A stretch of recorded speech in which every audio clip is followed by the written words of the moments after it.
Ikinatuwa man ng mga residente na may nahuhuli ng isda sa Ilog Pasig, nagpaalala po ang mga otoridad na huwag munang kainin ang mga ito dahil sa posibleng kemikal na taglay nito. Balitang hatid ni Mav Gonzalez. Noong nakaraang linggo, nag-viral ang isang residenteng nakahuli ng mga tilapia sa bahaging ito ng Ilog Pasig.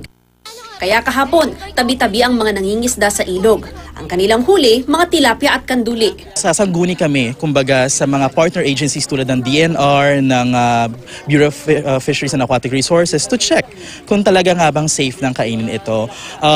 Kami naman sa PRRC natutuwa sa senyalis na ito na bumalik na muli talaga ang buhay sa Ilog Pasig. No? Kaya ang mga nahuhuling isda ay talagang nagsisignify na nag-improve na yung water quality.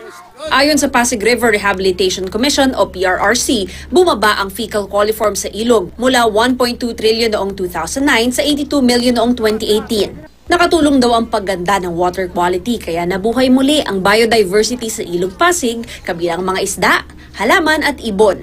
Kwento ng mga residente, noong 60s at 70s pa sila nangingisda sa Pasig River at talagang kinakain nila ang mga nahuhuli nila. Wala naman nangyayari sa amin. Healthy naman. Dati mas malinaw yan. Hindi katulad ngayon na medyo malabo na. Noong 1977, medyo malinaw pa dyan. Marami pa rin talagang isdang maganda.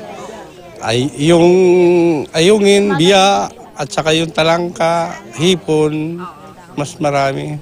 Pero noong 1990s, nangitim daw ang tubig at nangamatay ang mga isda sa Pasig River. Mabuti na lang daw at tuloy-tuloy ang paglilinis dito kaya nakakapangisda na sila ulit. Tinikman ko ulit, nanghuli-uli ako.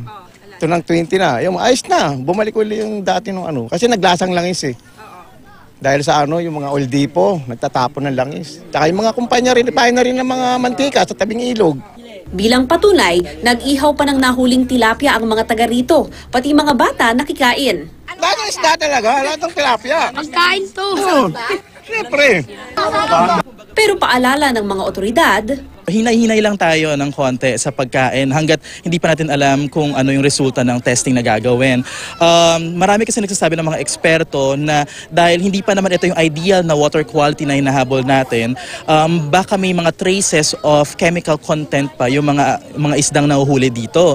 So maaaring hindi man ito makaapekto sa agad pagkakain natin, pero in the near future, pagka medyo naipon na yung mga chemicals sa katawan natin, baka dun magkaroon ng adverse effects sa health natin. Gayunman masaya raw sila na ang dating idineklarang biologically dead na Pasig River pinagkukumpulan na ulit ng mga isda at mga taong namamasyal. Mav Gonzalez, GMA News.